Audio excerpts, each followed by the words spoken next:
جو پروڈیوس کرتے ہیں یا جو اصل تخلیقار ہوتے ہیں، تخلیق کرتے ہیں کسی آئیڈیا کی، کیا ان کو ہماری سوسائٹی میں رسپیکٹ دی جاتی ہے یا کاپی رائٹ والے لوگ جو پائریسی کرتے ہیں وہ ڈومیننٹ کر گئے؟ میرا خیال یہ ہے کہ پاکستان میں یہ جو کاپی رائٹ کے قوانین ہیں ان پہ عمل تسلی بخش طریقے سے نہیں ہو رہا.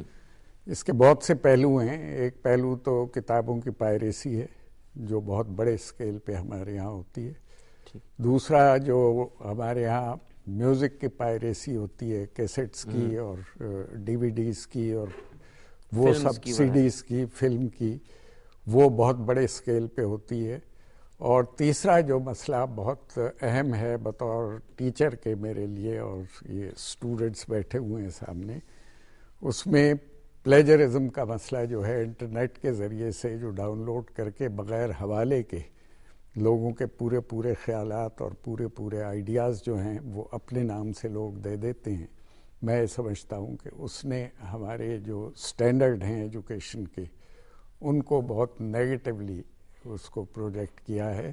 اور یہ ایک بہت بڑا مسئلہ ہے کہ ہماری ینگر جنریشن جو ہے اس میں سے ریسرچ کے لیے کتاب پڑھنے کا، آرٹیکلز پڑھنے کا رجحان ختم ہو گیا ہے، اور کمپیوٹر کی وجہ سے انٹرنیٹ سے ڈاؤن لوڈ کر کے مختلف لوگوں کے خیالات، کئی دفعہ ان کو بتایا بھی ہے. ایک بہت مشہور کیس ہے، ڈاکٹر مارٹن لوتھر کنگ، بہت نون ایک پرسنالٹی، انتقال کو کافی عرصہ ہو گیا ہے.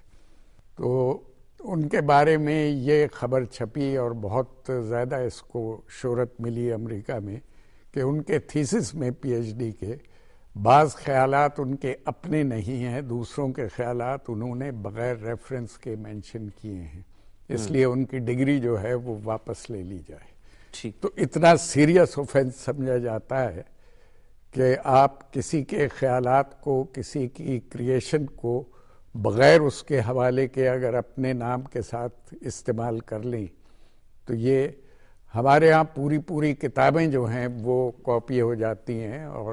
اور دوسرا مسئلہ جو یہ بہتر طریقے سے بتا سکیں گے وہ یہ ہے کہ مختلف کتابوں کے جو جعلی ایڈیشن چھاپتے ہیں بعض پبلشرز، کہ آپ نے رائٹس دیے ہوئے ہیں کسی ایک پبلشر کو، اور وہ بغیر آپ کی اجازت کے کوئی پبلشر اس کتاب کو شائع کر لیتا ہے، اور اس سے وہ بغیر آتھر کو رائلٹی دیے یا بغیر اس کے حقوق کو تسلیم کیے منافع بھی اٹھا لیتا ہے. اچھا، پبلشمنٹ کی جب انہوں نے بات کی، ایک تو ایکنالج نہیں ہوا، بینیفٹ نہیں گیا.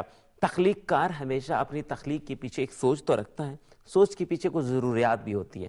جیسے انہوں نے ذکر کیا کہ جب پبلشمنٹ آپ ان آتھرائز پبلشمنٹ کریں گے، ایڈیشن چھپائیں گے، اور اس طرح سے کنٹریبیوٹر کو نہیں پہنچتا. کتنے پبلشر ایسا ہوتا ہے، کتنا ہوتا ہے یہاں پہ آپ سوسائٹی میں، چونکہ بیٹر جانتے ہیں آپ پبلش کرتے ہیں؟ دیکھیں، پائریسی جو ہے وہ پوری دنیا میں ہوتی ہے. یہ بالکل ایسا نہیں ہے کہ پاکستان میں ہی ہوتی ہے، پوری دنیا میں ہوتی ہے. لیکن پوری دنیا میں اس کو گریب کرنے کے لیے، کنٹرول کرنے کے لیے لاز ہیں. لاز وہی لاز پاکستان میں بھی ہیں، امپلیمنٹیشن نہیں. یس، ہمارا جو سسٹم ہے وہ بیسیکلی اس طرح سے ہے کہ جو لوگ پائریسی کرتے ہیں وہ فیڈ کرتے ہیں ہمارے سسٹم کو، اور ہمارا سسٹم سروائیو ہی انہی لوگوں پہ کرتا ہے جو بھی غلط طریقے سے پیسہ کماتے ہیں. ہماری پبلشنگ کمیونٹی میں بہت سارے لوگ ایسے ہیں. میں سمجھتا ہوں پبلشر، ان کے نام کے ساتھ پبلشر نہیں لگانا چاہیے. They are پائریٹرس. پائریٹر کا مطلب بڑا واضح ہے. ٹھیک، بالکل. اور ہمیں کبھی آج تک کسی بھی حوالے سے پائریسی کے حوالے سے کبھی پرابلم نہیں ہوا. یہ پبلشرز کے آپ نے بات کی، ہم تو ایک بینیفٹ کی بات تو ہم نے کی کہ وہ ایک اکنامیکل بینیفٹ لے لیتا ہے، لیکن کیا ایسا بھی ہوتا ہے کہ کسی اتھینٹک آتھر کے نام پہ بک پبلش ہو، اندر کا میٹیریل کسی اور کے نام سے، یا پرٹیکولر پارٹ یا کچھ ایسا کبھی نظر سے گزرا ہے؟ دیکھیں، ایسا میں نے کبھی ایسا نہیں دیکھا، کیونکہ جس آتھر کے نام سے بک پبلش ہوتی ہے وہ آتھر ایگزسٹ کرتا ہے. کانٹینٹ کاپی ہوتا ہے، کسی کا ایک شعر کا دو فقرے اٹھا کے چار اپنے جوڑ دیے. میں آپ کو ایک بڑی دلچسپ بات بتاتا ہوں، بڑی انٹرسٹنگ بات یہ. ایک بک ہم لوگوں نے پبلش کی، اس بک میں ہم لوگوں سے ایک چیز اوور لک ہو گئی کہ یہاں پر عربی پیسٹ کریں.